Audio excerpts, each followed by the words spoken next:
Assalamualaikum warahmatullahi wabarakatuh. Materi selanjutnya adalah kita di sini menggunakan akses, ya, pengenalan akses di sini. Jadi pada Microsoft Access ini merupakan suatu program aplikasi basis data komputer relasional yang digunakan untuk merancang, membuat, dan mengolah berbagai jenis data dengan kapasitas yang besar. Nah, database di sini merupakan kumpulan tabel-tabel yang saling berelasi. Antara tabel yang satu dengan yang lain itu saling berelasi, sehingga itu sering disebut dengan basis data relasional. Relasi antar tabel ini dihubungkan oleh suatu key, yaitu ada primary key dan progeny key. Primary key adalah kunci utama dan progeny key adalah kunci tamu. Komponen utama atau objek di sini adalah ada tabel. Tabel sebagai objek utama dalam database yang digunakan untuk menyimpan dari sekumpulan data sejenis ke dalam sebuah objek. Nah, tabel juga terdiri dari ada field name, yaitu atribut dari sebuah tabel yang menempati di bagian kolom. Sedangkan record itu isi dari field atau atribut yang saling berhubungan yang menempati bagian baris. Kemudian ada query atau SQL. Nah, query di sini adalah bahasanya untuk melakukan manipulasi data terhadap database. Digunakan untuk menampilkan, mengubah, dan menganalisa sekumpulan data. Nah, query dibagi menjadi dua lagi, yaitu ada DDL dan DML. DDL ini digunakan untuk membuat atau mendefinisikan objek-objek database seperti membuat tabel, relasi antar tabel, dan sebagainya. Sedangkan DML ini untuk manipulasi database, misal seperti menambah, mengubah, atau menghapus data, serta mengambil informasi yang diperlukan dari database.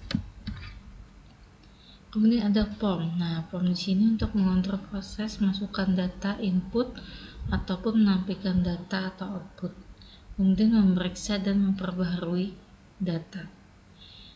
Terakhir ada report. Di sini adalah form yang digunakan untuk menampilkan data yang sudah dirangkum dan mencetak data secara efektif. Jadi report di sini adalah dimana dari hasil input output yang sudah diproses, ya, maka itu akan menghasilkan sebuah report atau laporan. Jadi report ini bukan dari hasil input, tapi proses dari input menjadi output yang sudah diproses. Jadi tabel antar tabel itu dia saling berelasi. Ya kan, misalkan kayak transaksi penjualan kan. Nah, di situ menghasilkan report, ada laporan laba rugi, ya kan, laporan keuangannya, atau misalkan stok, ya, maka ada laporan stock up name atau stock inventory. Berapa sih barang yang masuk, berapa barang yang keluar, dan berapa sisanya. Nah, tipe data field dalam sebuah tabel itu harus ditentukan tipe datanya. Ada beberapa tipe data dalam Access, yaitu ada teks. Teks di sini digunakan untuk field alfanumerik, misal nama, alamat, kode pos, telepon. Nah, ini sekitar ada 255 karakter setiap fieldnya. Kemudian ada memo. Memo di sini dapat menampung 64.000 karakter untuk tiap fieldnya, tapi tidak bisa diurutkan atau diindeks. Ada number untuk menyimpan data numerik yang akan digunakan untuk proses perhitungan secara matematis.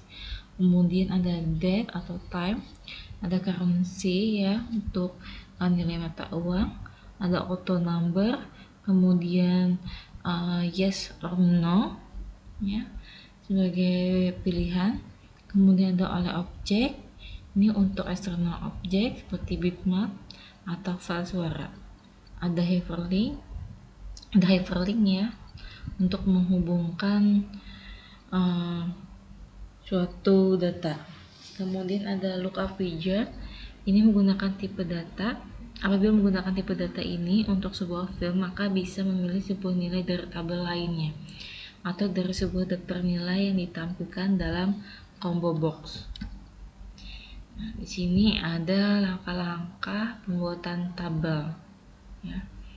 Caranya adalah kalian buka dulu Microsoft Access-nya. Nah, apabila sudah, bisa diklik tab Home pada jendela pada Windows. Kemudian kedua, klik View pada ribbon tables dan pilih Design View. Nah, di situ nanti kalian masukkan nama filenya berserta tipe datanya, lalu simpan. Apabila sudah disimpan, silakan klik ribbon View pada tab Home, lalu pilih Dataset View untuk memasukkan data ke dalam tabel. Nah, ini tabelnya ya. Ada 3 kolom di sini. Nah, dengan struktur filenya, sini ada nomor, file name, dan tipe data. Untuk file name di sini ada ISBN, judul, pengarang, penerbit, tahun, dan harga. Tipe datanya di sini semuanya ada teks. Untuk harga karena dia merupakan mata uang ya, maka kita menggunakan currency. Nah, setelah selesai membuat tabel, kita bisa mengisikan datanya itu ke dalam tabel listbox seperti ini. Nah, untuk ISBN tinggal masukkan datanya, judulnya, judul buku ya, ini judul bukunya dimasukkan, pengarangnya masukkan, dan seterusnya. Ini isinya.